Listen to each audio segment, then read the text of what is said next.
Donc bonjour mesdames, bonjour messieurs.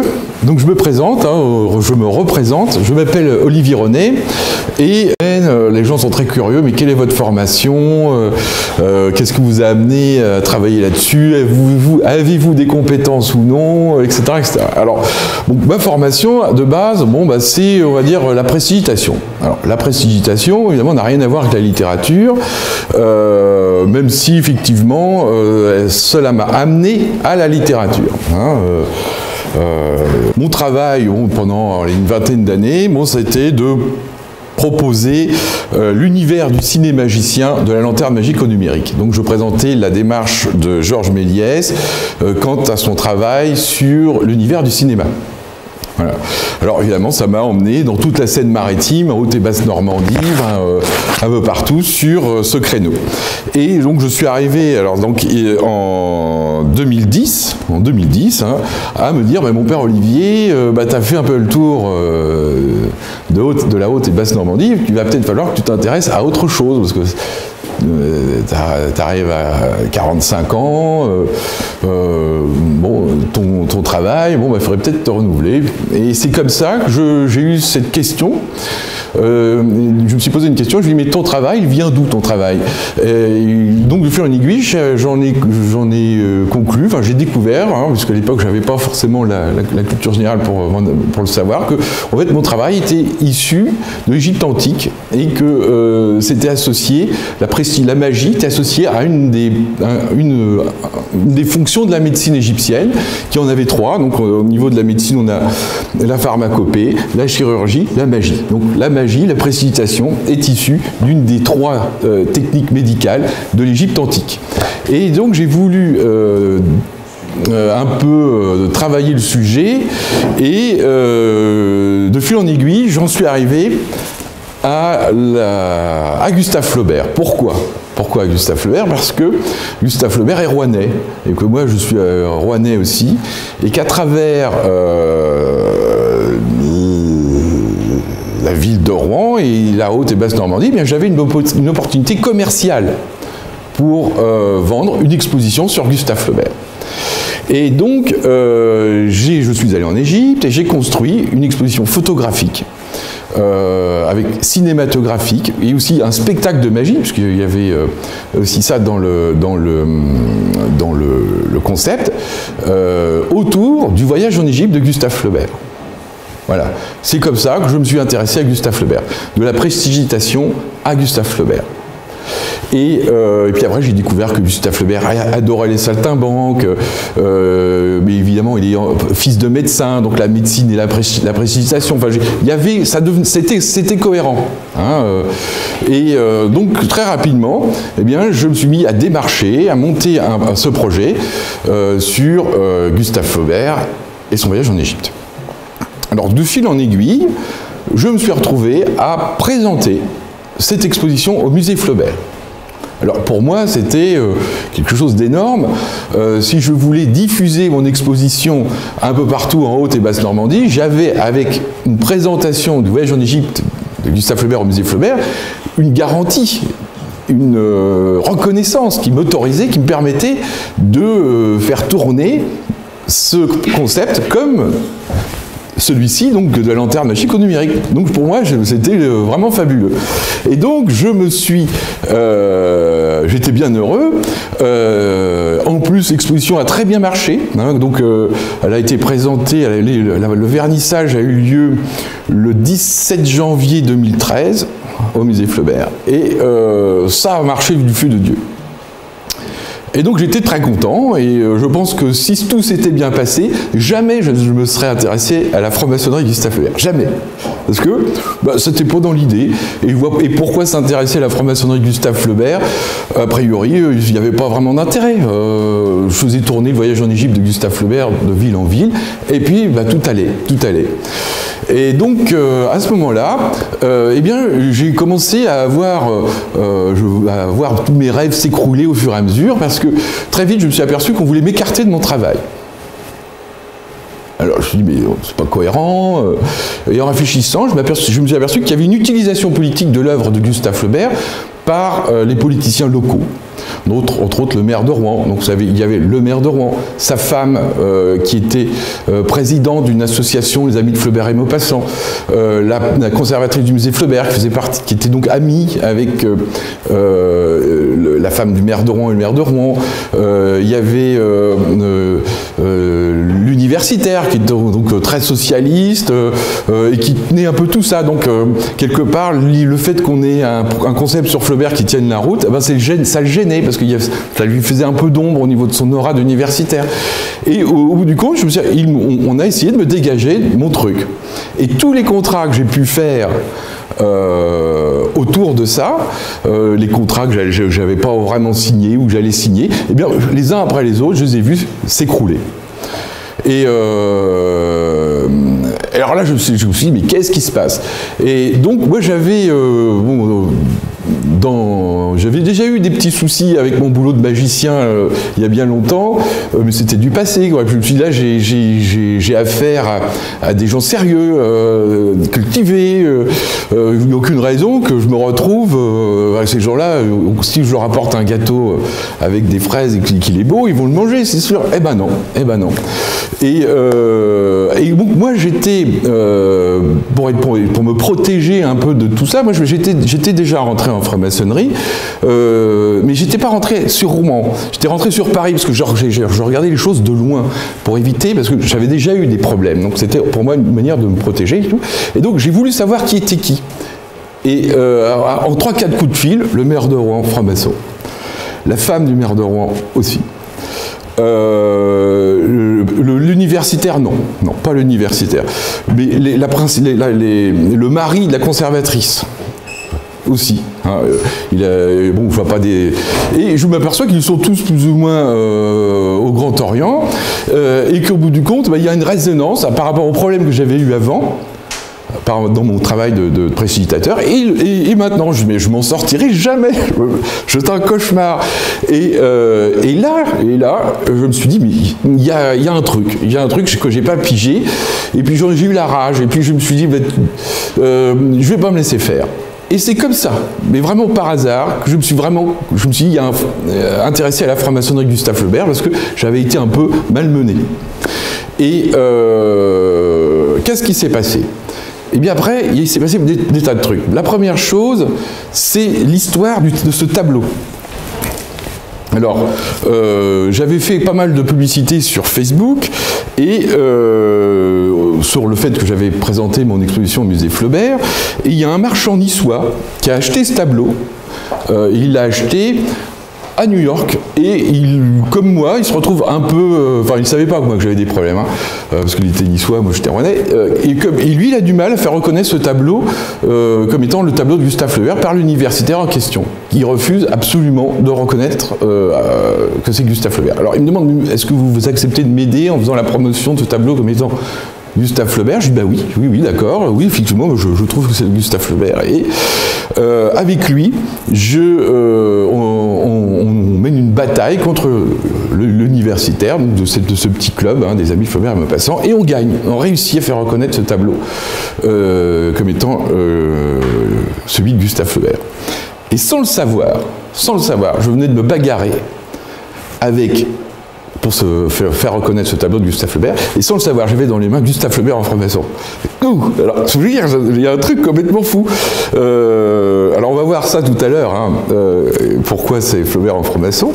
Et donc, je lui dis, bon, je règle mes comptes, je vais écrire un livre qui va s'appeler Gustave Fleubert et le Grand Orient de France, et je vais démontrer que Fleubert est franc-maçon, et que Fleubert a eu des problèmes, lui aussi, à son époque, par rapport à ces réseaux d'amitié bourgeoise rouennaise, les bourgeois rouennais qui vilipendaient, eh bien, lui ont aussi fait des misères. Bon, ça, et j'ai réussi à découvrir tout ça, mais par rapport à des circonstances, parce qu'il n'y a pas de cohérence entre mes soucis et les soucis de Gustave Fleubert.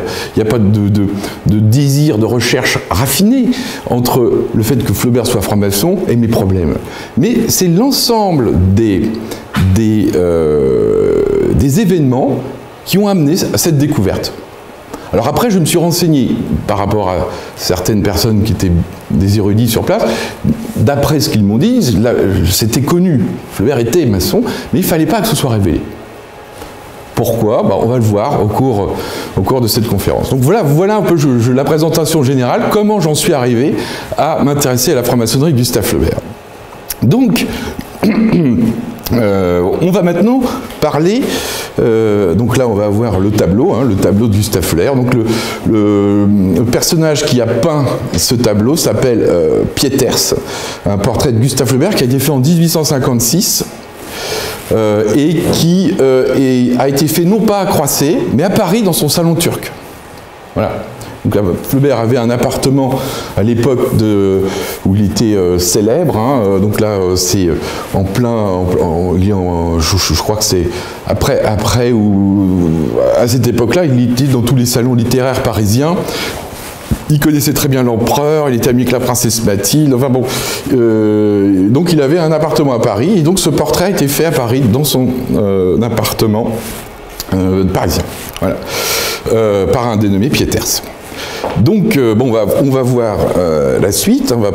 Alors, il y a un truc qui m'a, dans les recherches, parce qu'après je me suis mis à chercher, je n'avais pas qu'à régler mes comptes, il fallait aussi que j'ai l'air sérieux dans l'écrit, même pas que j'ai l'air sérieux, il fallait que je sois sérieux dans l'écrit, donc j'ai fait des vraies recherches, et je me suis très vite aperçu qu'il y avait un lien entre Mitra, qui est, au bout du compte, on est avec Mitra dans l'indo-européen, et on s'aperçoit qu'avec Mitra, eh bien, c'est une science que Flaubert a appris, entre autres avec le docteur Jules Cloquet, on verra ça tout à l'heure, qui l'a emmené dans le sud de la France et qui lui a fait découvrir les tenants et les aboutissants de la civilisation indo-européenne.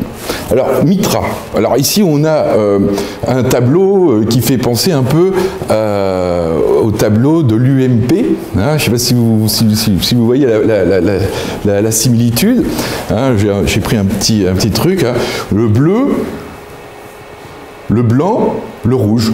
Voilà. Avec ici l'axe du soleil à midi, et qui donne effectivement cette couleur blanche qui est ici. Alors évidemment, ici c'est la nuit, et ici c'est le jour.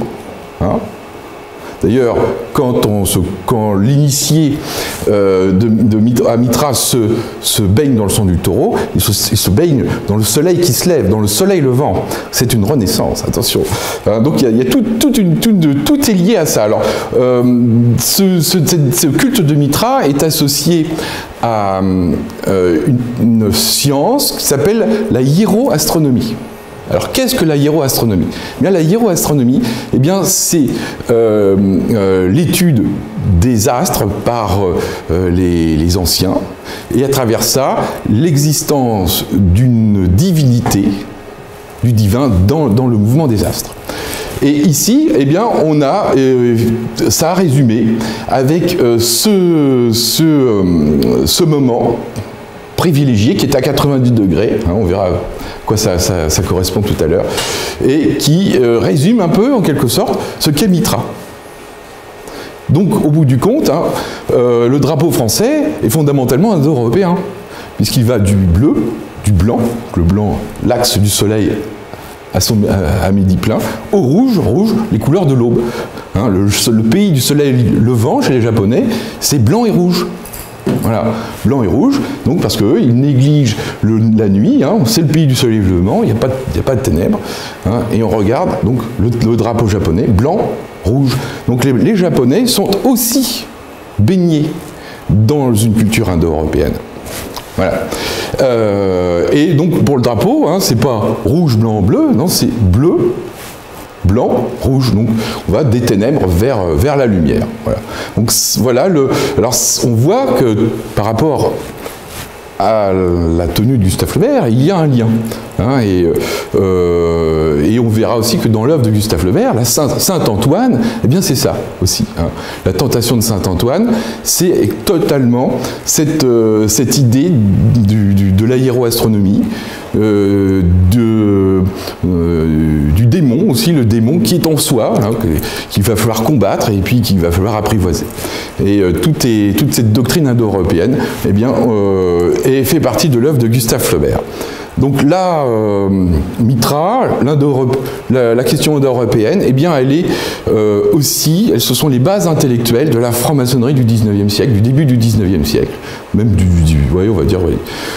Et on a des personnages avant Champollion, hein, comme Dupuy, Delaunay, qui ont fait des travaux très importants sur ce concept de Mitra. Hein, donc voilà, donc là on va aller un peu plus loin. Donc là on a effectivement Mitra, le soleil, donc l'assassinat du taureau et le fait de se baigner dans le sang du taureau, c'est effectivement que ça correspond au rouge, donc l'aube. D'ailleurs le personnage avec le bonnet phrygien regarde le soleil. Et ici la lune, on a ici le soleil et la lune.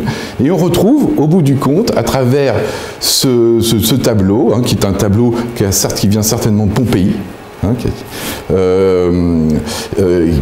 et on a, donc c'est la fresque de Marino. Alors là, je ne sais pas d'où elle provient exactement. Et on retrouve ça chez les Phocéens, chez les Phrygiens, chez tous ces peuples grecs qui, à travers leur culte, mettaient en avant les lois de la nature et le divin à travers ces lois. Voilà. Alors voilà, donc le mitraïsme était un culte polythéiste, antérieur de plus de 1500 ans au christianisme primitif, mais qui connut son apogée à Rome. Mitra est une divinité indo-européenne. Plusieurs documents hittites confirment son existence dès le 2e millénaire avant Jésus-Christ dans la Perse antique. Le culte obtint une véritable importance et commence à être un peu mieux connu. Ça veut dire que pour l'instant, on ne sait pas grand-chose là-dessus.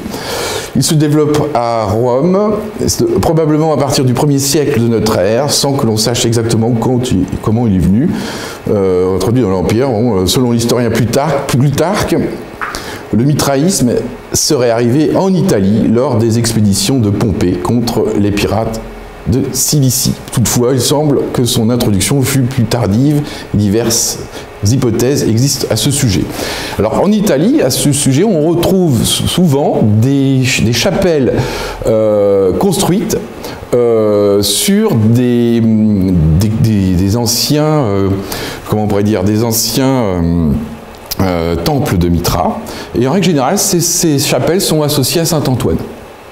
Comme quoi, là, on a encore une correspondance entre l'œuvre de Flaubert, entre autres l'œuvre de Flaubert associée à Saint-Antoine, qu'il va trimballer avec lui toute sa vie. Hein. L'œuvre finale, donc la Tentation de Saint-Antoine, la dernière version, c'est 74. Donc, ça, c'est ce qu'on va voir. Donc voilà, donc, à mon avis, hein, ça c'est une opinion que j'ai, puisqu'il n'y a aucun travail qui a été fait encore aujourd'hui sur le lien qu'il peut y avoir entre l'œuvre de Flaubert et Mitra. Personne, à ma connaissance, n'a travaillé là-dessus, sur la franc-maçonnerie Gustave Flaubert aussi, personne n'a travaillé là-dessus. Donc je suis précurseur. Donc je ne pourrais pas prendre d'auteurs en référence par rapport à ça, parce que je suis le premier. Alors, là, on va parler un peu de... je vous ai parlé déjà un peu du voyage en Égypte, pas encore, je vous ai parlé du voyage dans le sud de la France avec le docteur Jules Cloquet, donc de Gustave Flaubert. Donc là, il est jeune, il doit avoir 15-18 ans. On va voir tout à l'heure que son professeur de dessin était lui-même franc-maçon et qu'il a initié Flaubert à l'âge de 15 ans, entre autres à travers une gravure qui est une représentation du 30e degré du rite écossais ancien exceptéo. On va voir ça tout à l'heure. Et que cette gravure a inspiré ses œuvres de jeunesse. Donc on va voir un exemple concret, un texte de Flaubert et la gravure. Ensuite, on va s'apercevoir que, eh bien, en 1849, hein, Flaubert est né en 1821, donc il a 28 ans. À 28 ans, eh bien, il est vraiment toujours dedans, hein, puisqu'il va aller avec Maxime Ducamp en Égypte. Et il va, à partir de là, faire un voyage initiatique. Alors, ce voyage initiatique, aujourd'hui, on le présente comme étant une sorte de sex tour. Hein. Il a été voir là-bas, il a couché avec des petits-enfants, il a rencontré des prostituées, quel branleur, etc., etc. Donc, mais en même temps, c'est pas du tout Par contre, c'est pas du tout, les objectifs du voyage n'étaient pas du tout le fait d'aller dans un bordel. En même temps, à l'époque, au XIXe siècle, les personnages un peu bourgeois fréquentaient les bordels. Et donc, oui, effectivement, Flaubert a été un peu grossier, sexuellement parlant, pendant son voyage en Égypte, mais c'était pas du tout sa volonté avec Maxime Ducamp au départ. On était sur un voyage initiatique et sur un voyage incontournable pour sa formation en tant que franc-maçon. Et donc, comment ça s'est passé, ce voyage en Égypte? Eh bien, il est copain avec Maxime Ducamp. Maxime Ducamp, lui, c'est un homme qui est proche du pouvoir. L'affaire de l'évasion de Varennes, je crois, c'est par rapport à Louis XVI qui essaie de s'enfuir avant d'être guillotiné, qui va aider financièrement, qui va financer l'évasion de Louis XVI. C'est un grand-oncle de Maxime Ducamp. Voilà. Donc on est vraiment dans la très haute aristocratie française. Ducamp, c'est aussi dans sa famille, on a aussi Champollion le Jeune. Non, Champollion le Jeune, puisque Champollion Figeac, donc l'oncle de Maxime Ducamp, va épouser la fille unique de Champollion. Vous voyez, donc c'est vraiment une petite famille. Maxime Ducamp, lui, va régulièrement voir à Paris les conférences sur la campagne d'Égypte, les résultats des recherches. Et donc, Maxime Ducamp, lui, il est déjà franc-maçon, comme Gustave Flaubert, et c'est aussi une des raisons pour lesquelles ils vont devenir amis très vite. Quand ils se rencontrent chez Ernest Lemarié à Paris, ils sont amis tout de suite, mais c'est normal, ils sont frères. Voilà. Donc, en construisant ce voyage en Égypte, qu'est-ce qui se passe? Eh bien, donc Maxime Ducamp, il fait partie du même milieu que Gustave Flaubert, milieu maçonnique, l'aristocratie pour Maxime Ducamp, la haute bourgeoisie pour Gustave Flaubert, mais un peu le même milieu bonapartiste entre guillemets, bonapartiste et franc-maçon. Parce qu'il faut savoir que là, quand Flaubert naît en 1821, c'est la fin du règne de Louis XVIII, et à cette époque-là, la franc-maçonnerie est très puissante. Celui qui est grand commandeur du rite écossais ancien accepté, c'est Élie Decazes. Élie Decazes, c'est le conseiller privé de Louis XVIII. Il est aussi ministre de la police. Et la franc-maçonnerie est tellement puissante qu'il va fermer le ministère de la police, parce qu'il n'y en a plus besoin. C'est fou. À ce niveau-là, on n'imagine même pas, aujourd'hui, la puissance de la maçonnerie, même si aujourd'hui on a beaucoup, c'est le jour et la nuit. C'est fermer un ministère parce qu'on sait tout ce qui se passe dans le pays grâce à la maçonnerie. Alors, la différence entre la police et la maçonnerie, c'est que les gens ne vont pas se méfier. Ils ne savent pas que la personne est de la police ou non. Les choses sont beaucoup plus détaillées, minutieuses. Et donc, d'où la démarche d'Élie Decazes, d'éliminer tout simplement, à l'époque sous Louis XVIII, le ministère de la police. Il n'y en a pas besoin. Et donc, cette franc-maçonnerie est très puissante à cette époque, et donc ceux qui sont proches du pouvoir, qui sont hommes de bien ou bons bourgeois, sont francs-maçons. Tous les artistes connus sont pratiquement tous francs-maçons. Donc Flaubert, parce que son père est quand même l'un des plus grands médecins de France à l'époque, est responsable d'un des plus grands hôpitaux de France, dans la deuxième ville de France au niveau économique à l'époque, Rouen, ne pouvait pas ne pas être franc-maçon. C'était pas possible. Donc, quand ils décident de préparer ce voyage en Égypte, eh bien, ils ont toutes les autorisations possibles et inimaginables. Le ministre du Commerce donne une mission à Gustave Flaubert.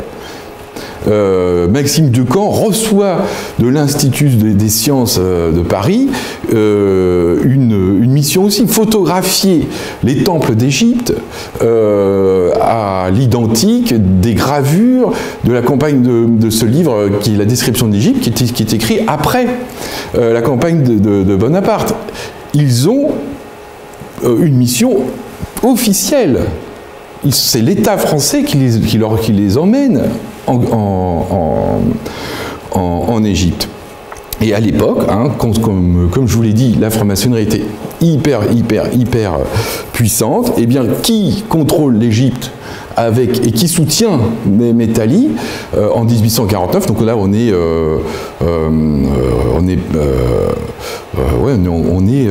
c'est la fin du règne de Louis-Philippe, mais on va éviter la commune, la révolution, parce que c'est sous la révolution, la Seconde République, hein, qui partent en Égypte. Mais ça, on va l'oublier parce que on va dire qu'ils partent avec l'organisation administrative de Louis-Philippe. Hein, même si c'est pas tout à fait vrai ce que je dis, en Égypte. Alors, l'administration de Louis-Philippe, c'est quoi? Ben, l'administration de Louis-Philippe, c'est le soutien politique de Mehmet Ali. Hein, Mehmet Ali est le roi d'Égypte et il est soutenu par la France. Hein, donc, l'idée, c'est de donner à la France une autonomie, donner à l'Égypte une autonomie par rapport à l'Empire ottoman.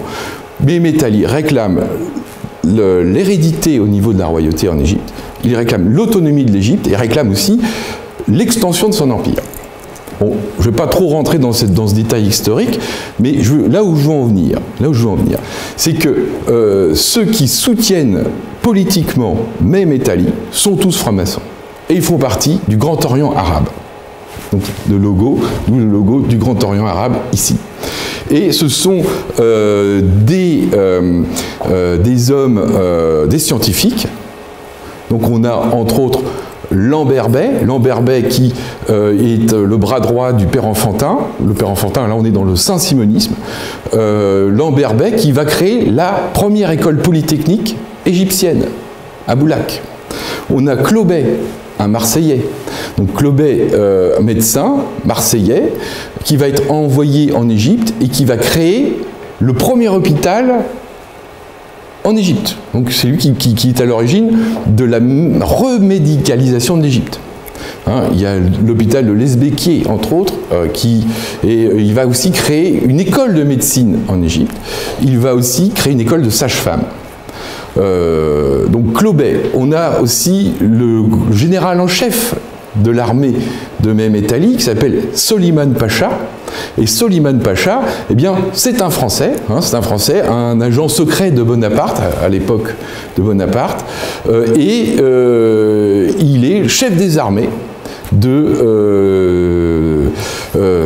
Mehmet Ali. Et c'est lui qui est à l'origine de toutes les grandes victoires militaires de Mehmet Ali, qui vont lui donner la possibilité de réclamer l'autonomie de l'Égypte et l'hérédité de sa royauté. Et on a aussi Linan de Belfond. Alors Linan de Belfond, qui est Linan de Belfond? Linan de Belfond, c'est celui qui va construire les plans du canal de Suez. Donc c'est un scientifique français aussi, hein, donc Linan Bey. Voilà. Alors pourquoi je vous parle de ces gens-là? Parce que vous allez voir le lien tout doucement entre cette franc-maçonnerie présente auprès de Mehmet Ali et nos deux amis Gustave Flaubert et Maxime Ducamp. Alors, qu'est-ce qui se passe? Bon, là, on a une loge du Grand Orient arabe avec le roi Farouk Ier, qui est descendant direct de Soliman Pacha, le général en chef des armées de Mehmet Ali, agent secret de Bonaparte. Vous voyez? Donc il est à moitié français, le roi Farouk Ier. Et ici, on a la démarche de Mitra, avec la théophanie la théotechnie des sphères. Vous voyez les deux sphères ici, la lune, le soleil, hein, comme on a vu sur Mitra tout à l'heure, la peinture qu'on a vue tout à l'heure. Et on est ici, en Égypte, à Alexandrie. Et ça, c'est avant la guerre, avant la Seconde Guerre mondiale. Donc c'est une maçonnerie qui a perduré. Les membres, enfin les personnes dont je vous ai cité les noms tout à l'heure, en faisaient partie, ils étaient en quelque sorte les piliers de cette franc-maçonnerie. Hein, tout ça pour en venir, c'est pour ça que j'essaie de vous montrer un peu l'envergure, enfin l'ensemble du décor, et aussi les amis et ceux qui vont les soutenir pendant ce voyage en Égypte. Tout ça pour démontrer la franc-maçonnerie de Gustave Flaubert, bien entendu.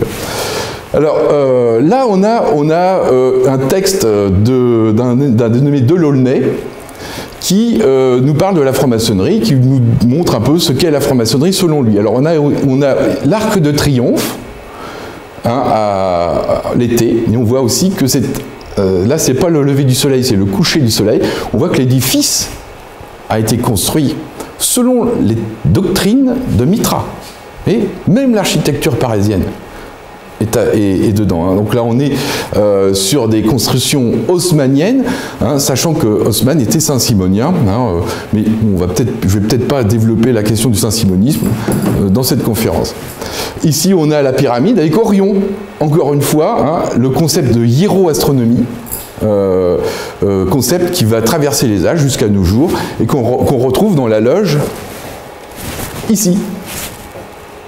Et le soleil, la lune, la théotechnie des sphères, les piliers, tout ce symbolisme, on le retrouve au niveau architectural, et on les retrouve aussi à l'époque des pyramides. C'est une connaissance une gnose transhistorique qui a traversé les époques. Alors qu'est-ce qu'il nous dit Delaunay, donc ce savant qui était qui était avec Bonaparte en Égypte? Alors j'appelle franc-maçon ainsi, ceux qui, ayant passé tous les grades connus de la maçonnerie vulgaire, et qui, surtout étant jugés dignes de savoir, sont enfin, après des épreuves pénibles, d'ailleurs, ces épreuves pénibles, Flaubert en parle dans ses idées reçues. Hein, voilà, le franc-maçon, c'est quoi? C'est quelqu'un qui va subir des épreuves pénibles et qui va avoir des problèmes avec sa femme. En grosso modo, c'est ce qu'il dit, hein, Flaubert, avec sa famille. Et des délais souvent répétés, ça veut dire que, bon, bah... le gars, il est rentré, mais c'est pas s'il va ressortir un jour. Admis à connaître le vrai sens des symboles maçonniques, le sens symbole, c'est effectivement le mitraïsme, dont on ne leur a jusque-là présenté que des interprétations oiseuses et puériles. Ça veut dire que les 3/4 des francs-maçons, on leur a raconté n'importe quoi, et peut-être qu'au bout de... quand ils auront la barbe blanche comme ça, peut-être qu'on leur dira ce que ça veut dire. Donc vous voyez, c'est un peu particulier tout ça. Et alors, le nombre des initiés est peu considérable, ils gardent leur secret, comme si le salut du genre humain en dépendait. C'est une poignée de fous, éparses sur le globe, qui passent dévotement leur vie à la recherche théorique ou pratique de la pierre philosophale. Et ce qui est bien digne de remarque, c'est que si vous rapprochez un adepte Kamchaldal, donc là c'est une secte mexicaine, d'un autre, habitant du Mexique, hein, des habitants du Mexique, vous serez frappé par l'identité de leurs principes, de l'uniformité dans leur manière de procéder, et de l'un et de l'autre. Vous voyez mon traité des... Alors là, vous voyez mon traité des mystères, bon ça c'est un peu... ça j'aurais pu l'enlever ça. Donc c'est pour vous dire qu'en fait, le secret maçonnique est associé au culte de Mitra, mais qu'au bout du compte, bon, ça c'est une petite parenthèse hein, que je fais. Hein. Au bout du compte, dans le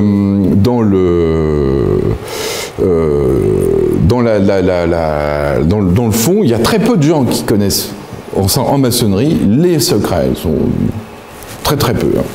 Et Flaubert et Ducamp en étaient, hein, ils les connaissaient. Hein. Alors, donc d'où vient ce grand Orient arabe? Alors, il y a effectivement une origine indo-européenne. Et Venise, à la fin de l'Empire ottoman, on va dire que c'est Venise qui tient les rênes de la franc-maçonnerie, on va dire au moment de la pré-Renaissance, hein, même avant. D'ailleurs, on va retrouver des grands scientifiques, hein, comme Tycho Brahe, Kepler, Newton, comment il s'appelle, Newton, j'ai oublié le nom,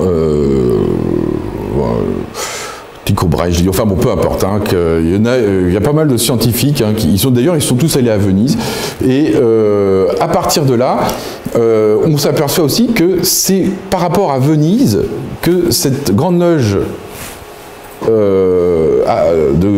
d'Égypte, et en fait ce Grand Orient arabe va dépendre. Et d'ailleurs celui qui va être en quelque sorte le patron de tout ça, c'est un type qui s'appelle Drovetti, hein, et qui est aussi un peu vénitien. Donc on s'aperçoit que c'est un pouvoir très italien, amené par Bonaparte. Il faut savoir que c'est Bonaparte, hein, qui va envahir l'Italie, qui va aller jusqu'à Venise et qui va récupérer un peu... et donc il y a les marrons du feu, mais les grands financiers, les grands commerçants vénitiens seront toujours présents dans cette maçonnerie orientale. Évidemment, l'ennemi, c'est quoi? C'est l'Empire ottoman, hein, et c'est un outil qui va servir à abattre l'Empire ottoman, à accorder à Métalis sa souveraineté et à donner l'indépendance de la Grèce, hein, à construire l'Europe telle qu'on l'a aujourd'hui. Voilà. Alors là, au XVIIIe siècle, on constate la création de nouveaux ateliers, la loge mère, loge écossaise de Marseille, avec les loges périphériques ioniennes, hein. Donc on est aussi des loges à Palerme, mais le moyen d'attaquer politiquement, parce qu'on voit qu'en fait la maçonnerie est politique, hein, dans cette histoire, l'Empire ottoman, eh bien c'est de l'éparpiller un peu partout, en Syrie, sur les îles ioniennes, de manière à comploter et à faire tomber l'Empire ottoman. L'un des objectifs de la Grande Loge égyptienne, montée à Marseille. Hein, on dit qu'on est en plein dans le carrefour historique, hein, ici. Hein. Donc écossaise, loge écossaise mère, hein, donc de Marseille, avec des loges périphériques ioniennes, donc autour de la Grèce. Il s'agit des îles de Corfou, Céphalonie, Zante, ainsi que de quelques autres îles moins importantes. Ces îles sont situées au sud de la mer Adriatique, à l'ouest de la Grèce. La population majoritaire était grecque, mais jusqu'en 1797, ces îles avaient été vassales de Venise. Voilà. Et la langue administrative était l'italien. Voilà. Donc on est sur, toujours, hein, le voyage en Égypte de Gustave Flaubert, mais là j'ai fait une petite parenthèse. Alors les dirigeants fondateurs, les îles ioniennes, avaient été conquises par l'Empire français. L'archipel fut administré par deux francs-maçons convaincus, le gouverneur François Donzelot, donc de 1808 à 1814, et la commission impériale avec Mathieu de Lesseps. Tiens, hein, il y a un lien entre Ferdinand Mathieu de Lesseps et, comment il s'appelle, celui que j'ai appelé tout à l'heure, Linon de Belfond, hein, celui qui a fait les travaux du canal de Suez. Ce dernier, comme indique précédemment, avait déjà été en poste en Égypte en 1803, en 1804, et il était alors le supérieur hiérarchique de Drovetti, donc ce célèbre marchand qui était le patron de la Grande Loge égyptienne, on verra ça plus tard. Donc, Gustave Flaubert, Maxime Ducamp, arrivent en Égypte avec eux ces gens-là, qui sont en train d'effondrer l'Empire ottoman, qui se battent pour et qui vont se retrouver. Et alors vous allez me dire, mais oui, mais bon, ils sont à Rouen, là on est en Égypte, quel est leur rapport avec Rouen? Alors il y a un rapport évident, c'est qu'à Rouen, la Normandie à cette époque, c'est l'industrie de la filature, et qui est aussi à cette époque le premier producteur de coton, c'est l'Égypte. Donc tous les grands commerçants, tous les grands banquiers, tous les grands industriels qui étaient à Rouen, eh bien faisaient tous une balade en Égypte, passaient par le Grand Orient arabe. Hein. Et donc on peut imaginer qu'à Rouen et tout en France, hein, cette maçonnerie était hyper puissante. Hein. C'est un peu ce que je vous ai dit tout à l'heure avec Élie Decazes. Donc ici, bon, ça on regarde ça plus tard. Donc on arrive, alors ici, voilà, bon là on a Drovetti, le célèbre Drovetti dont je vous ai parlé, Belzoni. Alors Belzoni, je vous le sors parce que je vais vous parler un peu du voyage en Égypte de Gustave Flaubert. Et ici, Salt, en fait, le pire ennemi de Drovetti, hein, il se battait pour avoir le plus d'antiquités égyptiennes à vendre. Et Belzoni a travaillé pour Salt. Hein, et c'est lui qui a découvert l'ouverture de la grande pyramide de Khéops, hein, et qui a le premier désensablé comment ça s'appelle, le temple d'Abou Simbel. Voilà. Donc et d'ailleurs, on le voit qu'il est franc-maçon, hein, à 90 degrés sur le cœur. Hein, voilà, ça c'est le geste maçonnique par excellence. Hein, donc, il est à 90 degrés sur le cœur. Hein, voilà, donc là, il l'a signé. Et donc, quand Flaubert et Ducamp arrivent à Marseille, eh bien, ils sont pris en charge par qui? Par Clobet, le célèbre Clobet dont je vous ai parlé, et qui va leur donner toutes les lettres de recommandation pour pouvoir être accueillis en Égypte comme des princes. Et ils vont à Malte, ils vont à Alexandrie, et là ils sont accueillis comme des princes par Soliman Pacha. Donc on a vu tout à l'heure qui était Soliman Pacha. Ils arrivent sur les quais d'Alexandrie, ils sont accueillis par Soliman Pacha. Alors, si Flaubert et Ducamp ne sont pas maçons, ils n'auraient jamais été accueillis comme ça, par des individus qui ont quand même le pouvoir, un pouvoir énorme en Orient. Hein. On peut dire que à l'époque où Flaubert et Ducamp arrivent en Égypte, l'homme le plus puissant du pays, c'est Soliman Pacha. Il faut savoir que Mehmet Ali est mort à cette époque-là. Abbas Pacha, son petit-fils, a repris le pouvoir, mais il n'a pas encore les rênes du pouvoir en main. Bon, je n'irai pas m'étendre pour vous dire pourquoi, mais en tout cas, c'est comme ça. Et l'homme le plus puissant du pays en Égypte, au moment où il débarque, c'est Soliman Pacha. Et ils sont accueillis par l'homme le plus puissant du pays. Et c'est Clobet, à Marseille, qui leur donne les lettres de recommandation. Vous voyez, donc Maxime Ducamp et Gustave Flaubert connaissent son franc-maçon, connaissent l'élite du pays. Et ils sont fondamentalement accueillis à leur juste titre. Donc déjà, là, sans aller jusqu'à chercher dans la correspondance de Gustave Flaubert, on va voir ça tout à l'heure, dans les écrits de Gustave Flaubert, sa franc-maçonnerie, on peut voir que sur un élément extérieur, ils ont comme proches les fonctionnaires, les commerçants les plus fortunés de la planète, les hommes les plus puissants de la planète, tous francs-maçons, associés à ce qu'on a vu tout à l'heure, le Grand Orient arabe, avec la loge mère établie à Marseille. C'est énorme. C'est énorme. Et jamais personne, à ce jour, ne s'est intéressé à la franc-maçonnerie de Gustave Flaubert. C'est aberrant. Il faut que ce soit un magicien qui fait rire les enfants, qui découvre ça. C'est fou. Enfin bon, on avance. Donc ça, on ne va pas le voir. Ici, Clobet, donc effectivement, franc-maçon. Ici, Maxime Ducamp, effectivement franc-maçon. Et là, bon, avec Abbas Pacha, bon, l'Égypte n'a plus... enfin, bon, il y a un petit moment on va dire un blanc de 4 ans. Donc, Clobet est en disgrâce. Et qui va recommander le remplaçant de Clobet? Donc, qui va faire une aide à Bâtissier qui est ni plus ni moins que le successeur de Drovetti qu'on a vu tout à l'heure?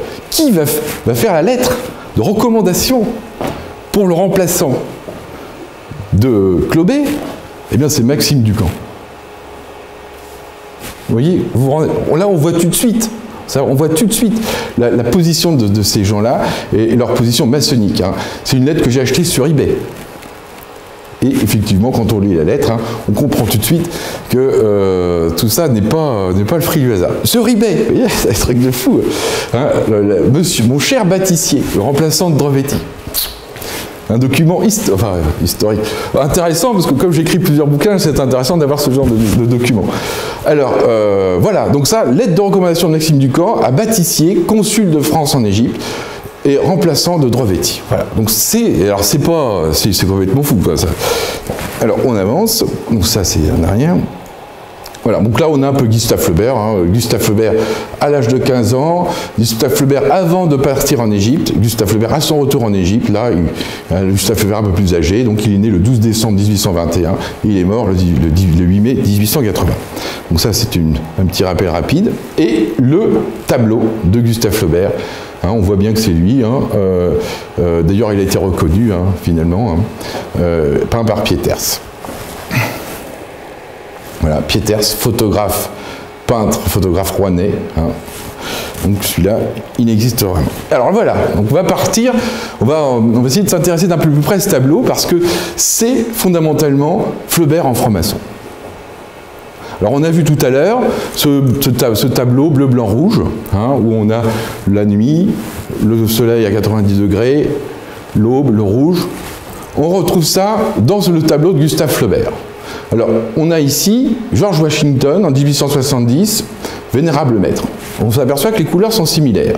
Ici, on a l'or, l'or qu'on retrouve avec un soleil, donc le soleil qu'on a au-dessus de la tête du Vénérable, qu'on retrouve aussi au niveau du tablier. On a ici le cordon rouge, hein, le rouge on le retrouve aussi ici, le bleu qui est très présent, hein, on voit que Flaubert ici est habillé en bleu, donc ici c'est rouge et or. Bon, on voit vraiment qu'on est dans la symbolique du rite écossais. Alors pourquoi le turban or? Alors là, souvenez-vous de cette peinture bleu, blanc, rouge, hein, on a ce moment à 90 degrés où le soleil est à son point juste et parfait.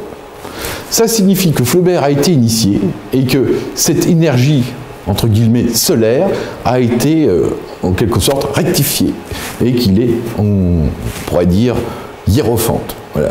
Donc là, on a Flaubert en Vénérable Maître, une des preuves qui m'est tombée dans les mains par hasard. À l'époque, je n'avais même pas l'idée de travailler sur la franc-maçonnerie de Gustave Flaubert, et qui nous montre Flaubert en franc-maçon. C'est complètement fou. C'est complètement fou.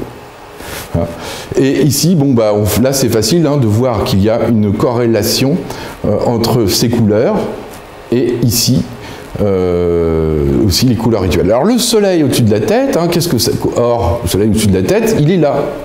Hein, c'est le turban or. On voit tout de suite que c'est le Grand Orient arabe, hein, parce qu'il n'est pas habillé en français. Hein, là, il est habillé en tchèque. Hein, et on voit qu'il se présente en tant qu'initié. Alors évidemment, ce n'est pas écrit, mais c'est flagrant. Après ce que je viens de vous dire en amont, c'est flagrant. Hein. Et voilà un peu Gustave Flaubert en Vénérable Maître, hein, et une des preuves de la franc-maçonnerie de Gustave Flaubert. Alors au niveau de son texte, bon, par exemple, il parle dans Madame Bovary, hein, il parle de la médecine, entre guillemets, il doit parler de son père, hein, donc il parle aussi de la... Il faut savoir que le père de Gustave Flaubert hein, a été formé à la médecine, et sa thèse, c'est la manière de conduire les malades avant et après les opérations chirurgicales. Donc c'est une thèse, on va dire, entre guillemets, humaniste. Hein, et donc on s'aperçoit que à travers cette petite démarche, bien on a avec Madame Bovary, il est écrit, hein, Flaubert écrit, ils appartenaient à la grande école chirurgicale sortie du tablier de Bichat, à cette génération maintenant disparue de praticiens philosophes. Donc là il y a un peu du demi-mot hein, quand il dit praticien philosophe. Qui chérissaient leur art d'un amour fanatique, l'exerçaient avec exaltation et sagacité. Donc, praticien philosophe, bon, il faut savoir que Flaubert ne dit jamais les choses de manière directe, hein, il les dit toujours de manière indirecte. On voit que, même à travers Madame Bovary, hein, donc là, on est fondamentalement, à travers la thèse de médecine de son père, sur une démarche de praticien philosophe. La manière de conduire les malades avant et après les opérations chirurgicales. On est sur l'époque, il n'y avait pas la psychanalyse et tout ça. Il fait une thèse de praticien philosophe, donc il en parle hein, dans Madame Bovary à propos du docteur Larivière. Hein, à mon avis, c'est une manière de présenter la franc-maçonnerie de son père. Achille Cléophas Flaubert est initié maçon au rite écossais ancien et accepté, la doctrine de Villermoz. Donc là, c'est un clin d'œil pour vous montrer un peu le fait que Flaubert était lui-même, enfin le père de Flaubert lui-même, il était. Donc là, on a Achille Cléophas Flaubert, et là, on a le professeur de dessin de Gustave Flaubert, qui s'appelle Langlois Huguenin Dupont de l'Arche. Alors là, c'est intéressant. Hein. Donc, on a vu qu'en Égypte, ils sont accueillis par des grands francs-maçons, qu'ils vont se sur la route de l'Égypte antique, ils vont découvrir Belzoni, à Abou Simbel, ils vont désensabler, ils vont continuer le travail de Belzoni, etc. Mais en même temps, cette maçonnerie, il l'a déjà enfant. Et on a cette gravure ici. Donc là, on retrouve une gravure du 30e degré de rite écossais ancien accepté. Alors on voit la colonne ici d'ailleurs avec la sphère. Alors, je ne sais pas si vous avez remarqué, dans la photo du Grand Orient arabe, il y en a deux des colonnes comme ça. Hein. Alors on en retrouve une ici. Et on a ici toutes sortes de personnages. Donc là aussi on a Lucifer. Hein, Lucifer qui avec sa torche montre le chemin à suivre. Ici on a Chronos avec son fouet. Ici on a la mort. Je ne l'ai pas mis là, dans la conférence, mais dans un de mes livres, je l'ai marqué. Quand Flaubert parle de la mort dans ses écrits de jeunesse, il la décrit telle qu'elle est. Cette gravure a inspiré les œuvres de jeunesse de Gustave Flaubert. Et ici, on a tout, la tyrannie, la royauté, la religion, la médecine, la bêtise, enfin, tout y est. Hein, tout y est. Ici, on a même un franc-maçon écossais qui doit être ici, je crois. Et derrière, on a un trou. Hein, et on voit que la plupart finissent au centre de la Terre, mais qu'il y a quand même un ou deux élus ici qui arrivent à s'en tirer. C'est pas rassurant pour nous. Et ici, on a une femme avec une couronne. Comme un, je ne sais pas si vous avez vu, comme une tour, vous savez, en haut d'une tour d'un château, vous avez des créneaux. Et bien là, vous avez sur la tête de cette dame une couronne en forme de créneau. Et cette tour, on la retrouve aussi à Rennes-le-Château, on la retrouve à côté là, je ne vais pas rentrer dans les détails parce que ça risquerait d'être long, mais c'est une gravure du 30e degré du rite écossais ancien accepté. Ici on a la mort, ici on a Dieu, et ici on a le coq qui chante, donc la lumière. Donc là on retrouve la nuit. Le moment à 90 degrés, il est là. Hein. Et là, le rouge, l'aube, puisqu'on a le coq chantant. Et on retrouve encore une fois le même concept. Donc, gravure réalisée par Langlois Huguenin du Pont de l'Arche en 1816. Langlois Huguenin du Pont de l'Arche et Gustave Flaubert à l'âge de 15 ans. Voilà, donc lui, il est né donc ça a été fait avant la naissance, hein, puisque Flaubert est né le 12 décembre 1821. Mais on va voir que dans l'œuvre de jeunesse, donc on est dans les années en 1835. En 1835, Flaubert décrit la gravure que je viens de vous montrer dans ce texte qui s'appelle Voyage en enfer. Alors, on va la lire. Hein. Et j'étais en haut du mont Atlas, et de là je contemplais le monde et son or et sa boue, et sa vertu et son orgueil. Bon là déjà, c'est le plan d'ensemble de la gravure que je viens de vous montrer. Et Satan m'apparut, et Satan me dit, viens avec moi, regarde, vois, et puis ensuite tu verras mon royaume, mon monde à moi. Bon, donc là, on continue, et planant sur les airs, nous arrivâmes en Europe. Là, il me montra des savants, des hommes de lettres, des femmes, des fats, des pédants, des rois, des sages. Cela était les plus fous. Alors là, c'est exactement la gravure que je viens de vous montrer. C'est ça. Et je vis un frère qui tuait son frère, une mère qui trompait sa fille, des écrivains qui, par le prestige de leurs plumes, abusaient du peuple, des prêtres qui trahissaient leurs fidèles, des pédants qui faisaient languir la jeunesse, et la guerre qui moissonne les hommes. Là, c'était un intrigant qui, rampant dans la boue, arriva jusqu'aux pieds des grands. Bon, ça, on retrouve cette scène dans la gravure que je vous ai montrée. Leur mordait le talon, ils tombaient, et alors, ils tressaillaient de la chute qu'ils avaient faite, cette tête en tombant dans la boue. Voilà. Bon, ça, j'ai mal lu, mais c'est pas grave. Là, un roi savourait, dans sa couche d'infamie, où de père en fils, ils reçoivent des leçons d'adultère. Ils savouraient les grâces de la courtisane favorite qui gouvernait la France, et le peuple, lui, applaudissait, c'est qu'il avait les yeux bandés. Bon, ça, c'est bon, il a 15 ans, c'est pas sorti comme ça de sa tête, et je vis deux géants, le premier vieux, courbé, ridé et maigre, s'appuyant sur un bâton tortueux appelé pédantisme. L'autre était jeune, fier, vigoureux, avec une taille d'Hercule, une tête de poète et des bras d'or. Il s'appuyait sur une énorme massue que le bâton tortueux avait pourtant abîmé. La massue, c'était la raison, bon, etc. Bon, je ne vais peut-être pas tout lire.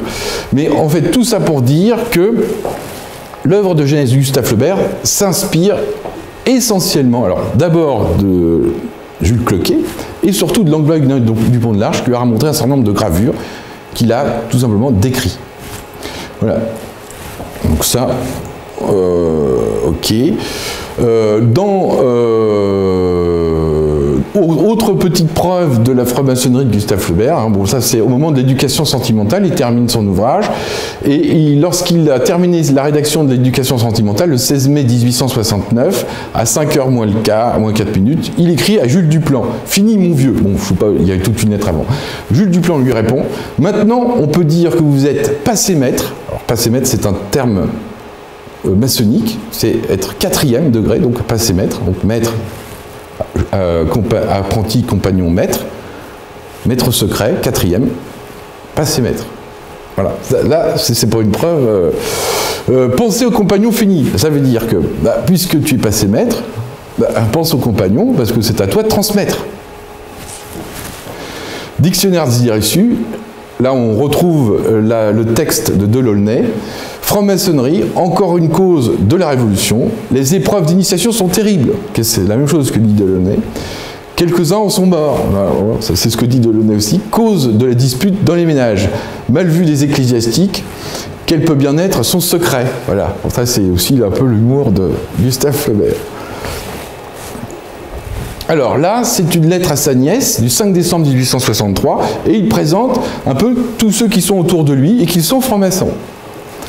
Hein, alors, donc c'est par rapport à une pièce qui va être présentée à Rouen, et donc le 5 décembre 1863, il écrit à sa nièce Caroline, il parle du petit Léon, qui doit, donc c'est le titre de la pièce, qui doit faire des dessins, non ça c'est pas le titre de la pièce, qui doit faire des dessins et des décors, des costumes, alors il parle Duplan, de Beaulieu, Duplan de Beaulieu, un ami d'Osmoy, les frères du dit Osmoy, le moine, un ami de Bouillet, Alfred Guérard, donc, qui est quand même le patron de la première raffinerie de pétrole de France, un ami de Monseigneur, qui écrit dans les petits journaux, Rouen, nous avons voulu avoir un public de bourgeois pour juger de l'effet naïf de l'œuvre. Monseigneur n'arrivera qu'à la fin, il sera à la répétition, puis à la censure, qui lui cherche chicane. Voilà, je vous ai dit sans doute que mon ami Panière était un des actionnaires de la nouvelle société qui possède les théâtres du boulevard. Donc vous voyez, c'est pas des rigolos, ils ont énormément d'argent. C'est un des créateurs du Garçon. Alors le Garçon, c'est un truc encore, on est dans la jeunesse de Gustave Flaubert, je n'en parlerai pas. Cela fait une franc-maçonnerie que l'on n'oublie point. Alors donc là, il nous dit que, en quelque sorte, ceux qui étaient à l'origine, et avec ce club très fermé quand il était jeune qui s'appelait Le Garçon, là on retrouve une franc-maçonnerie dont il fait partie. Voilà. Alors là, là ça on va le passer, parce que ça c'est pas vraiment utile. Donc la tentation de Saint-Antoine, eh bien ça fait partie de cette initiation maçonnique de cette époque, arriver à apprivoiser le diable et à se retrouver en quelque sorte hiérophante, comme on a vu, Flaubert avec son turban or, donc on est fondamentalement sur un ésotérisme chrétien, dans cette maçonnerie de cette époque. Donc ici, on a Saint-Antoine, ici Saint-Bécaire, voilà. On va continuer. Alors là, Bouvard et Pécuchet, là on est sur un moment quand même assez important, parce que c'est l'époque où avec Zola et Maupassant, il s'attaque aux tyrans du 19e siècle, et Bouvard et Pécuchet n'est ni plus ni moins on va dire qu'un coup de fusil sur la franc-maçonnerie de cette époque. C'est d'ailleurs Bouvard et Pécuchet, quand on regarde les rites maçonniques de cette époque, ils se déplaçaient par deux mecs. l'un à côté de l'autre, et en rituel, ils sont toujours à deux, comme ça, à se tenir les mains, je ne sais pas trop comment, et ce n'est pas toujours à deux. Donc on retrouve, pourquoi pas un homme, une femme, pourquoi pas deux femmes, parce que fondamentalement, les francs-maçons de cette époque étaient toujours par deux dans les déplacements rituels. Bouvard et Pécuchet. Et la première phrase qu'il sort, parce qu'il est flingue direct, il sort la première phrase de son dernier livre, Bouvard et Pécuchet, inachevé car la bêtise dont Gustave Flaubert parle est un puissant fond, et la suivante, comme il faisait une chaleur de 33 degrés sur le boulevard Bourdon, comme il faisait une chaleur, le boulevard Bourdon se trouvait absolument désert. Il signifie, à partir de là, que la franc-maçonnerie en haut de la pyramide est fondamentalement absurde, vide et sans sens. Alors après, bon, il faut livre toute l'œuvre, mais rien que sur la première phrase et sur la présentation des personnages, Flaubert attaque de manière violente et le saint-simonisme et la franc-maçonnerie, qui sont fondamentalement associés. Voilà. C'est le dernier coup. Alors pourquoi est-ce qu'il les attaque? Il faut savoir que, en fait, ce sont les hommes d'argent qui sont à la tête de la franc-maçonnerie, les hommes de pouvoir. La franc-maçonnerie n'a plus d'esprit philosophique d'une quelconque manière. Ce qu'il faut, c'est gagner le plus possible, soumettre l'autre, et à partir de là, garder les secrets, garder l'argent. D'ailleurs, Flaubert dit qu'il n'y en a plus, hein, quand il écrit ça, il dit que ça n'a plus de secret. Et donc Flaubert les attaque, hein, les attaque avec Zola, et aussi dans Bouvard et Pécuchet. Voilà. Et donc Flaubert va être ruiné hein, à cette époque-là, hein, il sera ruiné. Allez, on va dire que la ruine c'est 1874, c'est au moment où il sort le Candidat, où il les assassine également à travers une pièce de théâtre où il ridiculise l'univers des politiciens. On est fondamentalement dans une démarche très contemporaine, c'est exact, ça n'a pas bougé, hein, on pourrait faire un copier-coller. Alors bon, les initiés, bon ça par exemple là on a un journal qui s'appelait l'Union Culte Française, et dedans eh bien, on retrouve des noms qui sont des gens très proches de Gustave Flaubert, entre autres Catulle Mendes, hein, c'est pour ça que j'ai mis ça, et puis on voit effectivement la dimension martiniste, ésotérique, parce que c'est pas que la franc-maçonnerie, c'est les faits réseaux des maçonneries on va dire. Donc on a le Grand Orient de France, le martinisme qu'on a ici, le saint-simonisme, etc., etc., etc. Voilà. On a l'ordre cabalistique de la Rose-Croix, on en retrouve aussi la théosophie, etc. etc. Bon, c'est un gloubi-boulga de clubs autour du Grand Orient de France, hein, et tout ça, ça forme un effet réseau. L'objectif de cette manipulation, c'est que personne n'en échappe. C'est que si quelqu'un et avoir un contrôle absolu, parce que si quelqu'un n'est pas d'accord avec ce que dit le Grand Orient de France, il va aller à côté où là il va retrouver des gens qui sont d'accord avec lui. On est sur un concept politique qui s'appelle la synarchie d'empire, synarchique. C'est-à-dire quel que soit ce que l'on pense, quelles que soient ses opinions politiques ou religieuses, ou qu'on soit athée ou non, eh bien on est capté, assimilé dans ce réseau qui est un réseau synarchique. Et effectivement, bon, après Flaubert, hein, donc là on est avant la Première Guerre mondiale, eh bien on a ce mode politique qui est un mode de synarchie d'empire, qui est en quelque sorte une emprise industrielle sur le petit consommateur que nous sommes. Donc le RE2A, bon là, je l'ai déjà expliqué tout à l'heure, hein, le dodécaèdre, hein, c'est associé à l'hexagramme, hein, évidemment, qu'on a vu tout à l'heure, donc l'étoile de David. Ici le pentagramme, hein, qui est un élément du dodécaèdre, parce que pour faire un dodécaèdre, il faut un pentagramme à l'endroit et un pentagramme à l'envers, que l'on réunit. Hein. Ici, on a la dimension tricéphale de l'initié. Donc la dimension tricéphale, c'est quoi?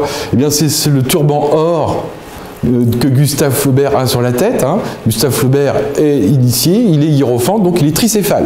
Donc hémisphère gauche, hémisphère droite, le soleil. Donc le troisième encéphale qui est effectivement lumineux, hein, qu'on pourrait identifier au soleil de l'individu. On retrouve tout ça dans la Tentation de Saint-Antoine de Gustave Flaubert. Ici, une bafouille de Victor Hugo à Gustave Flaubert, hein, à Gustave Flaubert fraternellement. Alors il faut savoir, il y a des gens qui me disent oui, mais fraternellement, ça peut être fraternellement écrivain. Bon, et quand on sait que Victor Hugo est franc-maçon, d'ailleurs il est à 90 degrés, le mot fraternellement, eh bien c'est un mot qu'on emploie traditionnellement entre francs-maçons, à bientôt, fraternellement. Voilà, bon, et quand on lit 93, eh bien on voit que le titre est totalement associé à la doctrine maçonnique. Donc là, il n'y a pas. Ici, on a un tableau qui représente un peu les enjeux maçonniques à l'époque de Delaunay. Donc là, on est 1794, un tableau de Jean-Baptiste Regnault, La liberté ou la mort, le bonnet phrygien. Encore une fois, hein, l'origine phocéenne, phrygienne de la civilisation indo-européenne. La femme, hein, qui est fondamentalement la source, hein, donc ça nous fait penser à l'origine du monde, tout ça. Et ici, on a l'étoile, donc l'étoile à 6 branches, hein, qu'on retrouve ici, donc le dodécaèdre, parce que l'étoile en 6 branches, c'est un dodécaèdre. Ici, le fil à plomb et le triangle, qui parle de ce moment effectivement qu'on a vu sur le tableau bleu, blanc, rouge, je ne sais pas si vous vous souvenez, je dis à 90 degrés par rapport à la lumière. Là, on l'a, hein, par rapport à ça, on est à 90 degrés. Ici, c'est le bleu, ici, c'est le blanc, et là, c'est le rouge. Vous voyez, on a la signification du symbole. Ici, l'ouroboros, donc si on a accès à l'esprit, c'est quelque chose d'infini, sans commencement ni fin.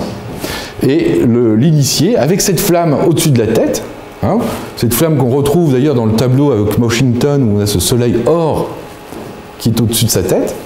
Hein. On a aussi, encore une fois, on retrouve le turban or de Gustave Flaubert. Hein. Et la mort, bon, c'est soit on nous laisse vivre, bon là je résume, hein, soit on est prêt à mourir pour si on nous empêche de vivre libre. Voilà. Ça, c'est un tableau qui explique un peu la philosophie de ces gens-là à cette époque. Ici, on voit des choses similaires. Donc là, ici, le tableau de Giambattista Tiepolo, La Vierge au Chardonnay, 1760. Hein. Donc le voile, associé fondamentalement à la hiérophanie, donc le sacré. On retrouve aussi ça dans Salammbô avec le voile de Tanit. La nécessité du voile pour honorer la femme, donc ça c'est très intéressant pour ceux qui s'intéressent à l'islam, hein, puisque on est fondamentalement dans cette histoire, et l'enfant qui touche le voile, parce qu'il lui doit sa conscience. Hein. Le chardonnay, donc là le langage des oiseaux, et ses couleurs bleu, blanc, rouge, qu'on retrouve encore, hein, comme dans le tableau de Gustave Flaubert. Ici on a Fernando Yanzetz Catherine, 18, alors ça c'est plus ancien, mais on retrouve quand même les mêmes principes, hein, l'épée, la justice, et les 3 couleurs, donc la justice divine, donc la hiéroastronomie de la nature. Hein, donc là on retrouve ça. Et ici pareil, hein, donc un tableau de Jean-Louis David, Amour d'Hélène et de Paris, 1788. Encore une fois, les doctrines de Mitra sont présentées et la démarche hiéroastronomique, hein, mais ça je ne vais pas l'expliquer parce que sinon il nous faudrait plusieurs jours, on le retrouve ici, hein, et on voit que Flaubert est fondamentalement un initié et qu'il est héritier de ses connaissances. Un petit clin d'œil. Voilà. Ici on a les origines du Grand Orient de France. Hein. Bon, on voit Philippe Égalité, tout le monde le connaît, enfin le duc d'Orléans, tout le monde le connaît. On sait très bien que c'est un voyou. Hein. Ici, Montmorency-Luxembourg, c'était son bras droit. Bon, alors il y a certaines personnes qui essaient de le dédouaner, mais est-il vraiment c'est un complice? De toute façon, c'était tous des cousins. Hein. Là, sous Louis XV, là on a le cousin, ils se mariaient tous entre eux, d'ailleurs c'était certains plus ou moins consanguins, et ils ont été tous cousins, et quand ils ont monté le Grand Orient de France, c'était pas pour le bonheur de l'humanité, mais c'était pour contrôler le pays. Hein, comme on l'a avec le Grand Orient arabe. Hein. Pourquoi le Grand Orient arabe? Pour l'autonomie, pour la conquête, pour le privilège de quelques industriels, etc. Et ici, Une gravure très intéressante puisqu'elle a été réalisée pour le duc d'Orléans en 1773. En 1773, hein, donc là je ne l'ai pas marqué, mais à l'origine, au moment de la création du Grand Orient de France. Alors on voit trois personnes ici, donc ici le judaïsme, ici l'islam, et ici la chrétienté, mais la chrétienté d'Orient. Hein. Donc là on est sur l'Empire romain chrétien oriental, et on voit que les francs-maçons nous la présentent comme étant malade. Si on fait une interprétation simpliste de cette gravure, l'islam c'est le remède, le médecin c'est le judaïsme, et la maladie, le malade qui va être soigné, c'est la chrétienté. Ça fait penser assez rapidement au renouveau du christianisme de Chateaubriand. Hein, l'œuvre de Chateaubriand, quand il parle du renouveau du christianisme, on est complètement sur ce concept de gravure. Hein. Voilà. Allez, on voit aussi que par rapport à cette démarche hiérophanique, hein, donc Flaubert en magicien, c'est quand même en quelque sorte un roi, un prince, et on voit cette phrase de George Fraser sur les origines magiques de la royauté. Si l'on veut comprendre le rôle du roi dans la société antique, il est essentiel de se familiariser avec les principes de la magie primitive et de savoir quelle prise extraordinaire a eu cet ancien système sur l'esprit humain de tout temps et dans tous les pays. Car sans nier au caractère, le roi antique semble bien avoir été d'ordinaire un magicien. Donc là, on retrouve le système de Mitra et la gnose transhistorique qui remonte jusqu'aux temps les plus antiques. Donc quelque chose qui a traversé les époques. Et on a ça à l'origine du Grand Orient de France aussi, hein, de toute façon, puisque c'est le roi qui contrôlait ce réseau pour avoir un pouvoir sur son État, sur son royaume. Voilà. Donc là, 1773, bon là, ça c'est une gravure maçonnique de 1809. Donc là, on est sur une démarche totalement associé à Mitra, encore une fois, de l'Aulnay, hein, donc ce scientifique qui a fait des recherches en Égypte avec les savants au moment de la campagne d'Égypte de Bonaparte. Et on voit ici hein, les pyramides, hein, ce ne sont pas les pyramides de Khéops, hein, c'est les pyramides nubiennes, donc on est en Éthiopie. Mitra, qu'on retrouve ici, le taureau, hein, il est partout le taureau, hein, voyez, donc c'est le soleil à l'aube. Hein, d'où dans le culte de Mitra la nécessité de se baigner dans le sang du taureau pour renaître. Voilà. Et autour de ça, la hiéroastronomie, le dictionnaire de la fable. Donc ils mettent la Vierge Marie ici, mais ils la mettent de manière symbolique, l'agneau, avec l'agneau pascal. Parce que pour les francs-maçons, à cette époque, la Vierge Marie n'a jamais existé, c'est un concept hiéroastronomique. Voilà. Par contre, l'Ancien Testament, lui, a existé, hein, et on est avec Moïse, qui doit être ici, un patriarche, et le veau d'or, encore une fois, cette histoire de veau, hein, de taureau, avec les mouvements du soleil. Hein, voilà. Donc ça, c'est deux gravures astronomiques, une qui date de 1773 et une de 1809.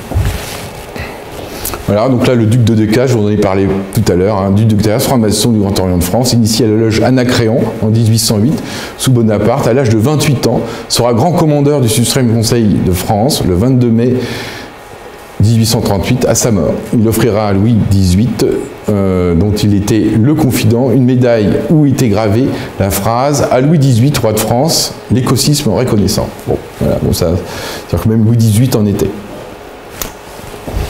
Bon, ils en étaient tous. Hein. Ici, on a quelques initiés, toujours avec ce symbole classique, hein, à 90 degrés sur le cœur. Hein, donc on a 90 degrés, c'est associé à cette théotechnique de la sphère. Et à 90 degrés sur le cœur, parce qu'effectivement, hein, l'initiation, en principe, doit ouvrir l'intelligence du cœur. On a pu remarquer à terme que ça n'a pas vraiment fonctionné, cette affaire.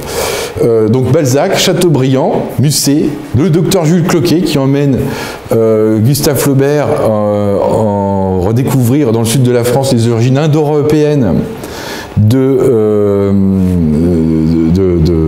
l'Europe, hein, de la France. Et on voit que lui aussi, hein, j'ai même pas besoin de faire sa biographie, hein, lui aussi fait partie du club. Hein. Le docteur Jules Cloquet, qui est un ami qui était sur les bancs de la fac de médecine avec son père.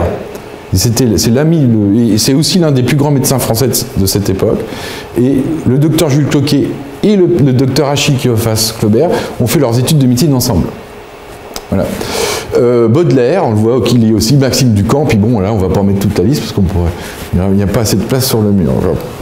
Voilà. Donc là, bon, là, on voit aussi. Alors ça, c'est aussi on retrouve un peu la démarche dans cette phrase de Gustave Flaubert, la démarche de Laulnay, où il dit bon, bah de toute façon, ils sont pas très nombreux, hein, ceux qui ont accès à la connaissance parmi les francs-maçons. Il y a peut-être beaucoup de francs-maçons, mais là-dessus, on a 2, 3, 10, 20 qui vont avoir accès à la connaissance. Donc en 1865, alors qu'il fréquentait la cour de Napoléon III, et tout particulièrement la princesse Mathilde, Flaubert écrit « Ce qu'il y a de considérable dans l'histoire, c'est un petit troupeau d'hommes, 300 ou 400 par siècle, parce que lui, il ne raisonne pas que par rapport à la maçonnerie, mais par rapport aux origines de la civilisation indo-européenne, et qui, depuis Platon jusqu'à nos jours, n'ont pas varié. Ce sont ceux-là qui ont fait et qui sont la conscience du monde. Quant à la partie basse du corps social, vous ne les élèverez jamais. Quand le peuple ne croira plus à l'Immaculée Conception, il croira aux tables tournantes. Voilà. Ça, c'est, on est fondamentalement dans l'esprit de Gustave Flaubert, hein, qui résume en quelques mots tout ce que je viens de vous dire depuis tout à l'heure. Voilà, bon ça c'est George Sand avec qui il était ami et qui aussi a une réflexion sur cette franc-maçonnerie et la Révolution française. Un demi-siècle avant ses jours, marqué par le destin, la Révolution française fermentait déjà dans l'ombre et couvait sous terre.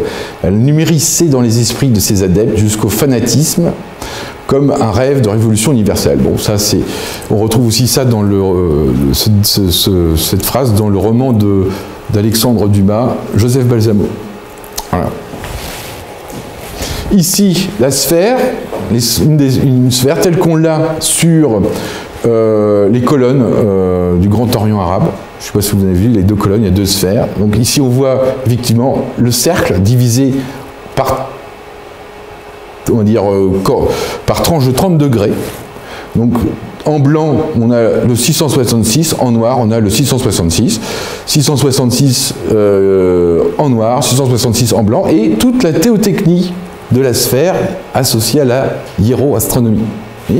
Et tout cela peut permettre d'accéder à la hiérophanie, qu'on retrouve symbolisée ici, par, en quelque sorte, un point névralgique qui donne accès au centre de l'âme. Donc on retrouve ici les deux triangles, donc l'hexagramme et hexagramme en 3 dimensions, un dodécaèdre, système platonicien, la sphère, le 666, etc., etc. Donc là, on est sur, allez, en deux photos sur l'origine et le lieu où se trouverait l'âme de l'homme. Ce sont des doctrines, des enseignements qui sont diffusés chez Mitra, hein, et qui sont associés aux connaissances que très peu de personnes connaissent en franc-maçonnerie. Voilà, c'est pour ça que j'ai mis cette photo. On retrouve aussi cette démarche dans les 3 contes de Gustave Flaubert, Hérodias, Saint-Julien l'Hospitalier, un cœur simple. Un cœur simple, je ne sais pas si vous connaissez cette histoire, mais dans un cœur simple, il prend une petite paysanne qui sert de domestique, et à la fin, elle voit un perroquet un peu parce que de toute façon, il lui arrivait des malheurs. Mais au bout du compte, il y a une arrière-pensée de Gustave Flaubert à travers ce roman, c'est que de toute façon, elle a une particularité, cette femme, elle est à 90 degrés sur le cœur. Elle n'est pas franc-maçonne, mais dans l'esprit et dans sa simplicité de cœur, elle correspond à une forme de réalité pure, vraie, telle que la vie doit être. Voilà. Bon, ça c'est un peu une interprétation personnelle. Ici, on a Saint-Julien l'Hospitalier, donc là on retrouve les mêmes doctrines, hein, et aussi dans Hérodias, donc ça je vous laisse découvrir ça, parce que Hérodias, entre autres ici, hein, le plateau et la tête, ici encore une fois le turban or, hein, on est dans des secrets cryptés de la pierre philosophale. Donc ça, Julien l'Hospitalier, on est dans un ésotérisme celte, mais qui correspond aussi au même concept. Hein. ça correspond à la même chose. Hein, que ce soit en haut, en bas, les Turcs, les Celtes, les machins, c'est toujours la même connaissance qui est transmise. C'est aussi une des raisons, c'est une des choses qui va aussi diffuser de manière cryptée dans les 3 contes de Gustave Flaubert. Hein. Celte, une histoire simple avec un cœur simple, et Hérodias. 3 fois on retrouve les principes de Mitra, les principes de cette gnose transhistorique. Donc là, hein, le perroquet, féliciter son perroquet, l'apparition du perroquet céleste de Gustave Flaubert, bon, ça c'est un clin d'œil. Ici, Hermès, alors ça c'est le rasoir maçonnique de Gustave Flaubert, il se rasait avec un rasoir rempli de symboles maçonniques. Donc il est là. Alors il y a des gens qui disent oui mais bon ça ne prouve rien. Bon, avec tout ce que je viens de vous dire avant, bon pas grave, hein, vous n'êtes pas obligé. Et ici, ça c'est sa mission quand il va en Égypte, hein, une mission commerciale. On voit aussi hein, une affiche de cette époque, hein, Industrie nationale, au dieu du commerce. Bon, il y a un petit jeu de mots, mais ça c'est pas, je sais pas si c'est vraiment volontaire. Et on a Hermès, hein, qui est fondamentalement associé au dieu du commerce. Encore une affiche bleu, blanc, rouge et or, hein, associée à la doctrine de Mitra. Alors là, bon, je ne vais pas m'étendre sur Saint-Simon, mais Saint-Simon, que Flaubert va, en quelque sorte, fusiller dans Bouvard et Pécuchet, est un peu un des philosophes de cette doctrine industriello-maçonnique. Hein.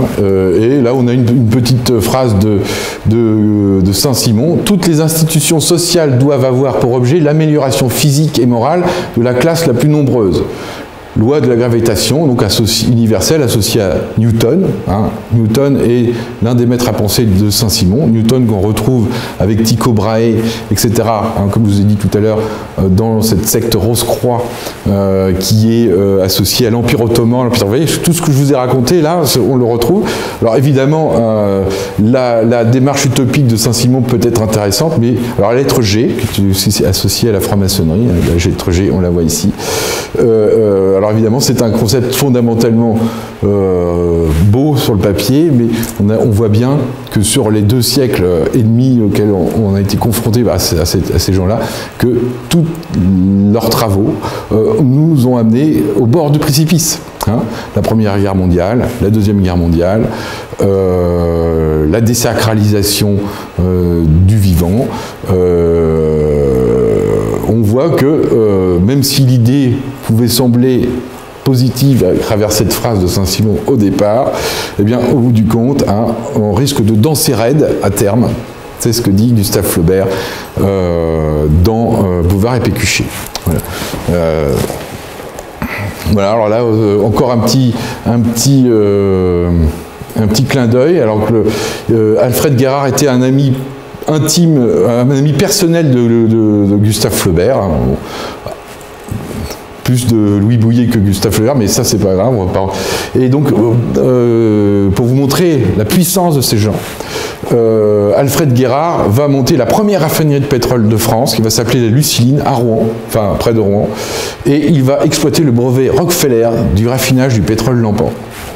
Voilà. Et la puissance internationale.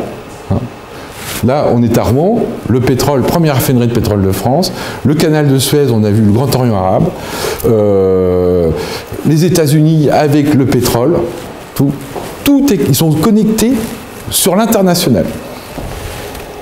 Évidemment, Flaubert est autour de tout ça. Bon, là, on a quelques personnages sinistres de cette maçonnerie. Hein. Donc, on appelle ça en maçonnerie les contre-lumières. Ça veut dire que c'est la fin.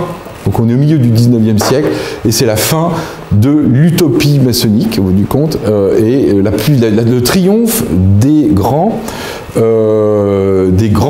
financiers, au détriment de l'esprit.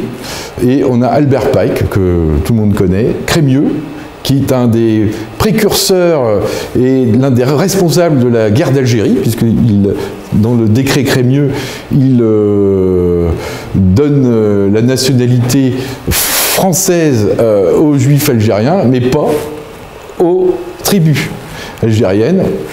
On se demande pourquoi, mais en tout cas, ça fout une merde totale au niveau du système administratif algérien à l'époque, et on en est arrivé de fil en aiguille après 2 guerres, donc la Première Guerre mondiale, la Deuxième Guerre mondiale, la guerre d'Algérie. Vous voyez à la fois c'était des gens puissants, mais l'implication, enfin l'écho, l'effet Doppler de leur réflexion et de leur raisonnement, eh bien, nous ont précipités au bord d'un gouffre, avec une quantité de guerres totalement irrationnelle, parce qu'il n'y a pas eu que la Première Guerre mondiale, il n'y a pas eu que la Deuxième Guerre mondiale, il y a aussi eu la guerre d'Indochine, il y a eu la guerre du Vietnam, il y a eu...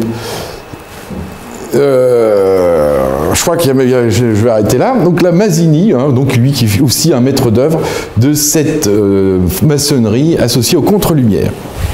Alors Flaubert, une œuvre cryptée, bah oui, hein, quand on voit les amis de Gustave Flaubert, on voit au centre Champollion, l'œuvre de ces gens-là avaient accès à des notions de cryptage parce que c'était la base de l'initiation maçonnique, hein, la manière de crypter l'œuvre, et c'est une affaire de famille parce qu'effectivement, hein, ils sont totalement associés, ils sont proches de Champollion. Hein. D'ailleurs, ce qui est rigolo, c'est quand Gustave Flaubert et Maxime Lucan vont à Rosette à cheval, donc en Égypte, eh bien, le médecin de la citadelle de Rosette lui parlera de...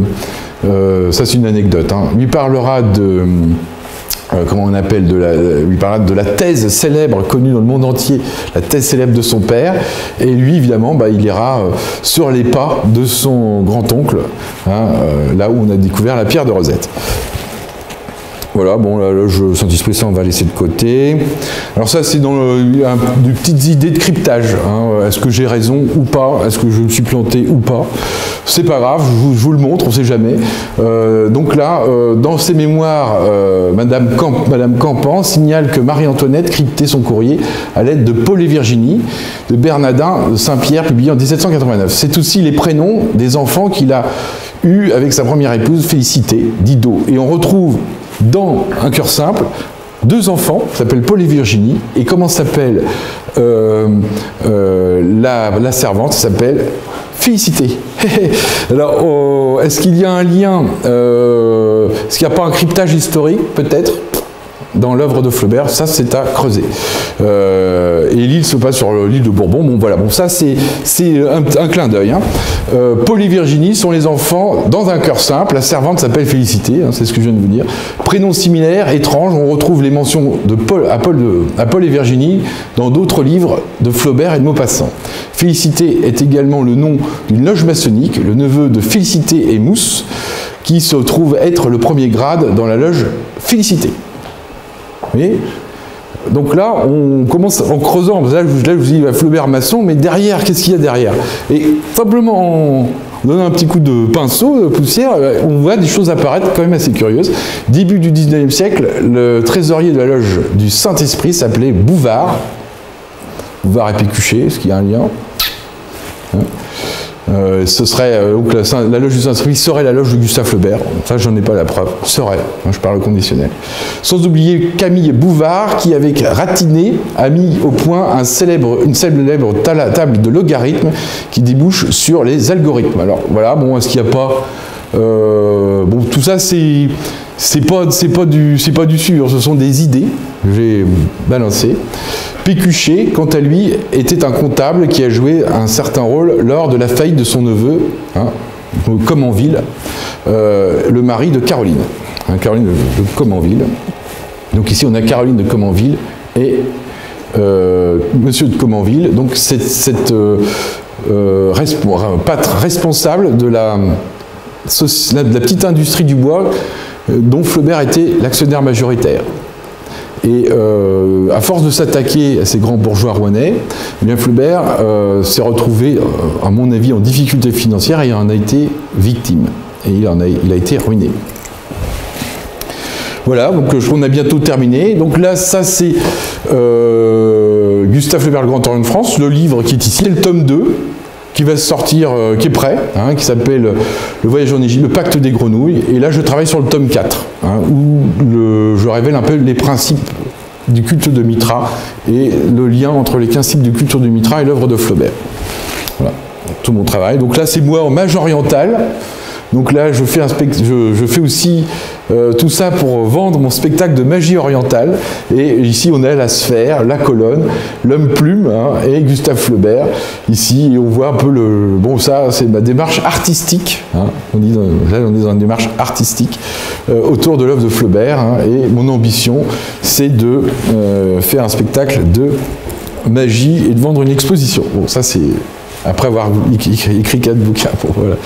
Donc là, on a la transmission de cette connaissance. Bon, c'est clair, le docteur Jules Cloquet a eu un rôle essentiel. C'est certain, on l'a vu avec la petite gravure, Langlois-Huguenin du Pont de l'Arche l'a eu aussi. Flaubert l'a reçu, l'aurait transmise à Maupassant, a démontré. Je n'ai pas creusé l'affaire, c'est une idée. Et Maupassant l'aurait transmis à Louis Leblanc, hein, qui est l'auteur de d'Arsène Lupin, Supérieur invisible, qui fait partie, entre guillemets, des supérieurs inconnus. Cette histoire de l'aiguille creuse, hein, qu'on retrouve dans Maupassant, où il y aurait le trésor, hein, je ne sais pas si vous vous souvenez de ce personnage avec les petites flamèches au-dessus de la tête, elle ressemble étrangement à l'aiguille creuse à Étretat. Étretat, ça veut aussi dire être, état, hein, état d'être. Donc on voit que effectivement Louis Leblanc, donc l'auteur d'Arsène Lupin, que Flaubert a connu enfant, hein, attention, ils se connaissent tous, hein, eh bien il fait partie des initiés, qu'il a fait aussi une œuvre cryptée beaucoup plus flagrante que sur l'œuvre de Flaubert, mais qui lui, s'il n'a pas crypté son œuvre, voilà. Et on voit qu'il y a effectivement une transmission orale, hein, initiatique chez ces gens. Bon, à mon avis, la Première Guerre mondiale a dû faire une grande lessive, mais on voit qu'à l'époque, elle était a priori réelle. Donc, pour terminer, eh bien, tout ça débouche sur l'évolution de la médecine. Et pour en conclure, hein, tout ce qu'on peut dire, hein, je veux faire une conclusion sur la franc-maçonnerie de Gustave Flaubert. Tout ce qu'on peut dire, c'est que derrière toutes ces belles idées saint-simoniennes, entre guillemets humanistes, eh bien, on voit qu'avec les contre-lumières, tous les grands poètes et les écrivains et tous les rêveurs, on va rapidement déchanter que ce sont les industriels qui ont pris le contrôle de tout ça et qui sont en train d'utiliser ce réseau de manière politique et tout doucement nous précipiter au bord du gouffre. Voilà, j'ai fini.